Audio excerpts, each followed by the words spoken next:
Well, let's talk some more about this now with Jacques Reland, who's a senior research fellow at the Global Policy Institute, specialising in French and European economic and social policies. Welcome to the programme. So just days ago, the polls put the two candidates much closer than they are now. What are your expectations? I expect Macron to win. I always thought that it would be 55-45. Maybe it will be less, maybe it will be more. But Macron has improved his performance in the last 10 days, because really before that, the first round, he did not campaign very much, while Marine Le Pen campaigned a lot on the ground and was able to bring out, to propel to an image of someone, the good woman, reassuring, completely different from 5 years ago, the woman next door who cares about people. And actually it worked, because most 50% of the French people think that she understands people like them, where only a quarter of French people think that way about Macron. But in the last 2 weeks, or in the last 12 days now, Macron has been able to highlight the real program. Before that, she was a bit of a wolf in sheep's clothing. A program very nice, but she was never challenged on some of the most controversial aspects of her program. She was not challenged on the economic policy, which were quite incoherent, and there Macron scored quite heavily against her during the debate on Wednesday night.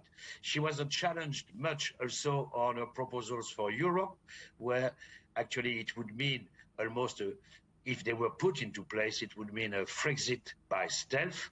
And she was not challenged much also about the changes to the constitution that she wants to establish, which would undermine French tradition and French principles, which go back 150 years. So he was able during the campaign and during the debate to show that the project is actually could actually be very radical for the French, and could change a lot of things about the way French do politics and about the future of France. I wanted to ask you about how Emmanuel Macron's handling of the invasion of Ukraine has affected his standing.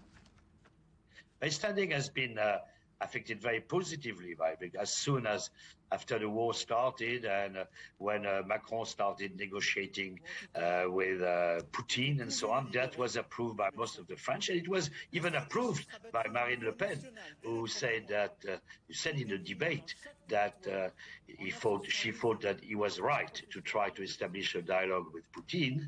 But after a while, when the war kind of got into a bit of a quagmire, or did not evolve much, people were more concerned about the impact of the war on their purchasing power, on their standard of living, than on the war itself. And that's where Marine Le Pen scored heavily, because all her first round campaign was based on the issue of the cost of living. And what's the role of traditional far-left supporters in this vote? Neither of the candidates would naturally appeal to them, so could they help decide this?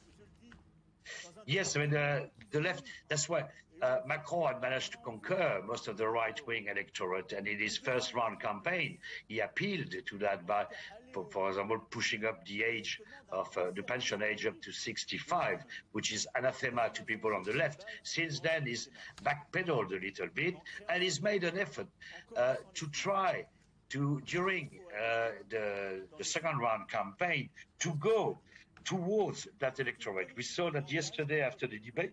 He was in the Seine-Saint-Denis, where Jean-Luc Mélenchon scored 60% of the vote, while Marine Le Pen instead tried to comfort the base. And since the debate, she's remained in a heartland, in the north of France, while Macron has been trying very hard to broaden his appeal to the left, and tonight he's going to have his last meeting in the rural area, where Le Pen, in the south of France, where Le Pen scores quite well, while Macron is not that popular in the rural area. Macron is more the candidate of the France that does well, the urban France, rather than the candidate of the rural France, or the France of people. Jacques Reland, sorry to draw this interview to a close, but we are out of time. Thank you very much indeed for joining us on the programme today. Okay, thank you.